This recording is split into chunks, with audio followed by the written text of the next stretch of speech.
Hi friends, welcome back to our channel. ఇది blouse back part అండి. ఇప్పుడు మనం కట్స్ అయితే పెట్టుకున్నాను. కటింగ్ అయితే చూపించలేదు కదా మీకు. లైనింగ్ మీద అటాచ్ చేసేది చూపించాను కదా. ఇప్పుడు బ్యాక్ డాట్స్ ఎలా కుట్టేదిను, ఇది అంటే పట్టి ఎలా వేసేది చూపిస్తాను మీకు. ఫ్రంట్ పార్ట్ కూడా, హ్యాండ్స్. ఓకేనా ఫ్రెండ్స్, స్కిప్ చేయకుండా చూడండి. ఇవి చాలా జారుతుందండి క్లాత్. 4 అయితే లెంత్ పెట్టాను నేను. లెంత్ పెట్టేసి ఇలా స్టిచ్ చేసి మధ్యలోకి అనమాట లెంత్ వరకు కుట్టాను. ఎందుకంటే మనకు లైనింగ్ మెయిన్ రెండు కలిపి ఇలా కుట్టడం వలన మనకు క్లాత్ పట్టేసినట్టు ఉంటుంది అనమాట. లేకపోతే అక్కడక్కడ ఉగ్గులు వచ్చేస్తుంది పట్టేయకపోతే, లైనింగ్ ప్లస్ మెయిన్ క్లాత్. అందుకని ఇలా మధ్యలోకి ఒక కుట్టు అయితే వేసాను అనమాట. వేసి చూడండి, ఒక హాఫ్ ఇంచ్ మనము డాట్స్ కోసం పెట్టేసుకుంటాం కదా, అలా పెట్టేసుకొని బాగా సర్దుకున్న తర్వాత ఇలా స్టిచ్ చేసుకోవాలి. ఎందుకంటే మనము పాదం మీద పెట్టినా కూడా అది కరెక్ట్గా ఉంటలేదండి ఫోల్డింగ్ మీద. ఎందుకంటే పిన్ పెట్టుకునేది బెటర్. నేను అన్నిటి వరకు పిన్ అయితే పెట్టాను. చూడండి, ఒక పాదం మీద ఇలా పెట్టేసి జారిపోతుంది అనమాట. ఫోల్డింగ్ దగ్గర సమానంగా ఉంటలేదు అస్సలు క్లాత్.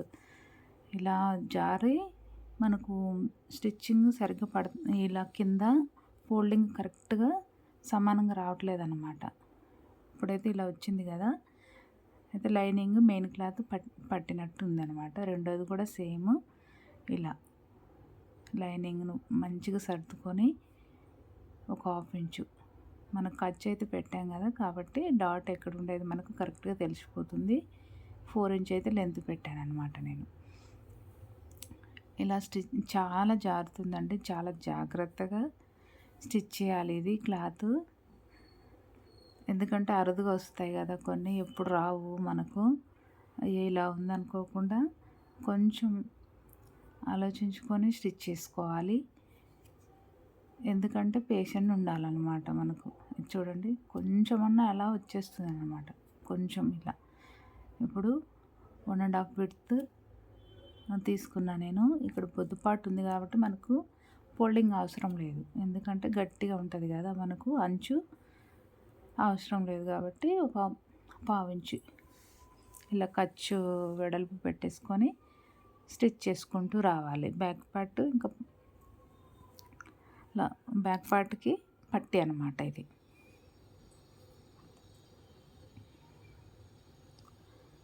ఇలా స్టిచ్ చేసిన తర్వాత ఒక కట్స్ అయితే చిన్న చిన్న కట్స్ పెట్టుకోండి. ఇలా పెట్టేసుకుందా టాప్ స్టిచ్ వేసామంటే బ్యాక్ పార్ట్ అయిపోతుంది కదా.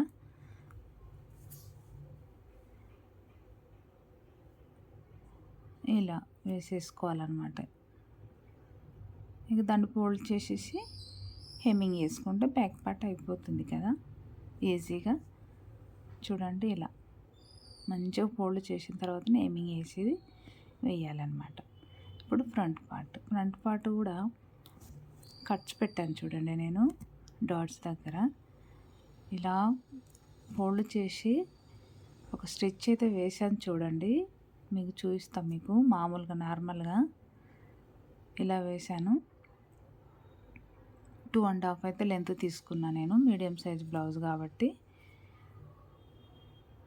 ఇవి కట్స్ ఉంటాయి కదా, కట్స్ నుంచి ఒక లైన్ ఇట్లా వేసేసాను చూడండి. ఇలా మధ్యలోకి ఒకటి కదా, ఇలా మళ్ళీ మధ్యలో ఫోల్డ్ చేసి మనం డాట్స్ వేసేస్తాం కదా. ఇది రెండోది. మూడోది ఇలా డ్రా చేశాను చూడండి నేను. ఇలా నేనైతే 2 బ్లౌజులు ఉన్నాయి కాబట్టి దాని మీద పెట్టేసి కుట్టానండి. 2 బ్లౌజులు ఒకరే అనమాట. అందుకు ఇలా స్టిచ్ చేశాను చూడండి. ఎంత జారుతుందంటే నిజంగా అసలు ఉండట్లేదండి. ఇది ఫోల్డింగ్ మీద అటు ఇటు వచ్చేస్తుంది అనమాట మనం కుట్టినా కూడా.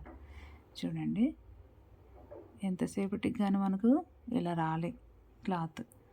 ఇలా వచ్చేసింది కదా. సెకండ్ చూడండి, నేను చూపిస్తాను మీకు. అంటే పిన్స్ పెడితే కానీ ఇది సమానంగా రావట్లేదండి.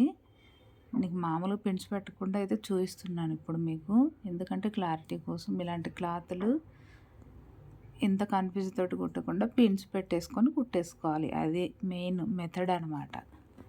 ఏంటంటే మీకు చూపించడానికి ఇలా స్టిచ్ చేశాను మీకు. చూడండి, ఇలా స్టిచ్ చేసినా కూడా నాకు ఫోల్డ్ పెడితే రావట్లేదు. చూడండి ఒకసారి నేను మీకు చూపిస్తాను మీకు. ఇలా పెట్టి స్టిచ్ చేశాను అనమాట. ఎంత పెట్టినా కానీ, ఎంత మనం అడ్జస్ట్ చేసినా కానీ జారిపోతుందండి క్లాత్ అయితే. మరీను అస్సలు మనకు సహకరించలేదన్నమాట క్లాత్, అలా ఉంది. చూడండి, ఇలా కుట్టు చూపించాను చూడండి. ఎంత కుట్టినా చూడండి ఇలా ఎలా వచ్చిందో, ఒకటి కిందికి ఒకటి పైకి వచ్చింది కదా. ఎందుకంటే మీకు ఇలా కుడితే ఎలా ఉంటుందని చూపించడానికి నేనైతే ప్రతి ఒక్క డాట్కి పిన్ను పెట్టేశానండి. ఇలా పిన్ను పెట్టడం వల్ల ఏంటంటే ఉప్పదీశాను, అవి వేసిన డాట్స్ ఇప్పదీసి మళ్ళీ పిన్స్ పెట్టి కుడుతున్నా చూడండి. ఇలా పిన్ను పెట్టేసేసుకొని ఇంకా కదలకుండా ఉంటుంది అన్నమాట ఫోల్డింగ్. మనం ఎంత ఫోల్డ్ చేసినా అది చేయి పెట్టేటప్పటికి జారిపోతుంది. ఇలా పెట్టడం వల్ల ఈజీగా కుట్టచ్చు. ఎందుకంటే నేను పడిన స్ట్రగుల్ మీరు పడద్దు అని నేను పిన్స్ పెట్టి చూపించాను ఫ్రెండ్. ముందు క్లారిటీ కోసం అలా చూపించాను. ఇలా పిన్స్ పెట్టి 2 వేసేసాను చూడండి. ఓకేనా? ఇలా ఇప్పుడు బాగా వచ్చింది చూడండి. ఇలా సమానంగా మంచి ఒక డాట్కి ఇలా వచ్చేసింది కదా నీట్ ఫినిషింగ్ తోటి. ఇలా రెండోది కూడా సేమ్ స్టిచ్ చేసేసుకోండి. రెండో డాట్ కూడా ఒక 2.5 పెట్టేసుకొని ప్రతి ఒక్క డాట్కి అయితే పిన్ అయితే పెట్టాను ఫ్రెండ్స్. ఎందుకంటే క్లాత్ అలా ఉందన్నమాట. రెండు సమానంగా పట్టేసుకొని పిన్స్ అయితే పెట్టుకున్న తర్వాతనే ఈజీగా కుట్టగలిగాను అనమాట.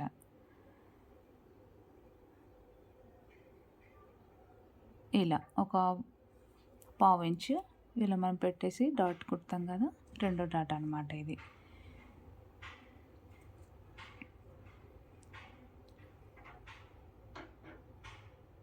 రెండు సేమ్ అంతే. రెండోది కూడా మీకు ఏంటంటే క్లారిటీ కోసం రెండు చూపిస్తున్నాను మీకు. మామూలుగా అయితే ఒకటే చూపించేదాన్ని.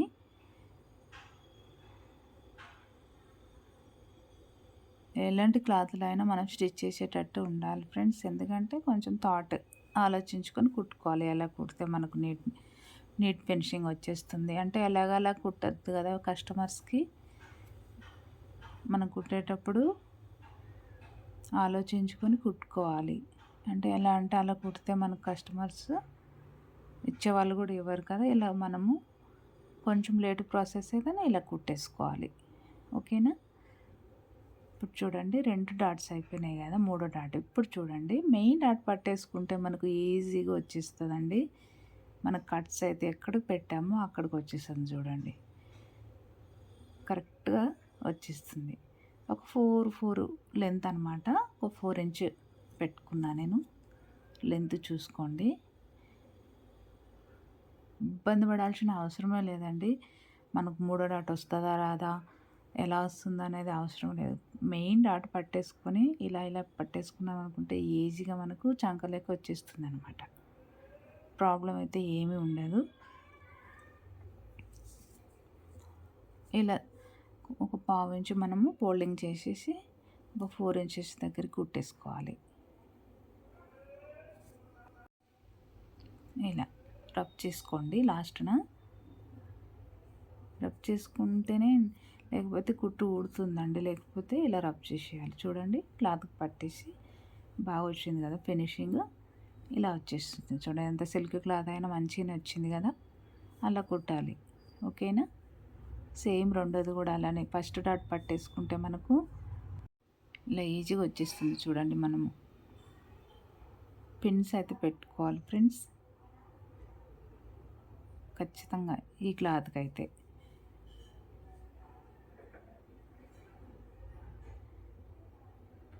ఇలా మెయిన్ క్లాత్ పడుతుందా లేదా అని కూడా చూసుకోవాలి మనము. ఒక్కోసారి మెయిన్ క్లాత్ యాడ్ కాదు, అప్పుడు మనకు గులుగులు వచ్చేస్తుంది అనమాట. చూడండి మెయిన్ క్లాత్ పట్టేసి ఇలా వచ్చేసింది. షేప్ పట్టీలు అయితే చూపించలేదు ఫ్రెండ్స్. ఇప్పుడు హ్యాండ్స్ చూడండి. హ్యాండ్స్ ఇలా వచ్చింది అనుకోండి. ఇది కచ్ వర్క్ లాగా వచ్చింది కదా మనకు, రౌండ్గా ఇలాగా. ఇప్పుడు ఇది గమ్ముతోటి అతికిచ్చారండి బీడ్స్. మనకు లాగాలన్నా రావన్నమాట. కరెక్ట్గా మనం హ్యాండ్స్ సెట్ చేసుకోవాలి. అంటే మధ్యలోకి ఇలా ఫోల్డ్ చేసేసుకొని మిడిల్ పాయింట్ చూసుకోవాలి. ఫస్ట్ మిడిల్ పాయింట్ చూసుకున్న తర్వాత లైనింగ్ అటాచ్ చేసుకోవాలి. ఇప్పుడు చూడండి, మనకి ఇప్పుడు వర్క్ బ్లౌజ్ లాగా కాదు కదా ఇది. మనం అలా కుట్టి పేపర్ క్యాన్వాస్ పెట్టడానికి కూడా అంత ఈజీగా రాదు. ఎందుకంటే ఇలా ఫోల్డ్ చేసుకొని కుట్టండి ఈజీగా. మనకు నార్మల్ హ్యాండ్ ఎలా ఉంటుందో సేమ్ అంతే. ఒక హాఫ్ ఇంచ్ మనం ఖర్చు కోసం వదులుతాం కదా, అది ఇలా ఫోల్డ్ చేసేసుకోండి. చూడండి, మధ్యలో మనం మిడిల్ పాయింట్ పెట్టేసుకున్నాం కదా, అక్కడి నుంచి ఇలా ఫోల్డ్ చేసుకుంటూ కుట్టేసేయండి. ఈజీగా వచ్చేస్తుంది హ్యాండ్. మనకు కట్ వర్క్ లాగానే ఉంటుంది. ఈజీగా మనము నార్మల్ హ్యాండ్కి ఎలాగ వేస్తామో సేమ్ అంతే. కాకపోతే అది క్లాత్కు ఫోల్డ్ చేసి మనం క్లాత్ రెండు కుడతాం కదా, ఇది ఓన్లీ లైనింగ్ ఫోల్డ్ చేసి కుట్టేది ఉంటుంది అన్నమాట. ఇలా చూడండి, ఫోల్డ్ చేసుకోవాలి. మనం హాఫ్ ఇంచ్ ఖర్చు కోసం అయితే తీసుకుంటాం కదా. బీడ్స్ ఉన్నాయండి, చాలా నెమ్మదిగా అయితే కుట్టాను నేను. ఎందుకంటే నీడలు పడిందనుకోండి తప్పమని ఇరిగేస్తుంది. ఇలా పైకి ఎత్తుకుంటూ ఇలా కుట్టానండి. ఇలాంటి వర్క్ అయితే కొంచెం నెమ్మదిగానే కుట్టేసుకోవాలి ఫ్రెండ్స్. ఇలా ఫోల్డ్ చేసుకుంటూ దానం బట్టి ఇలా స్టిచ్ చేసుకుంటూ రావాలి. పైకి పాదం ఎత్తేసుకుంటూ ఎక్కడైనా ఒక బీట్ తగిలిందనుకో నీడలు ఇరిగేస్తుంది. ఓకేనా, చాలా జాగ్రత్తగా అయితే స్టిచ్ చేసుకోవాలన్నమాట.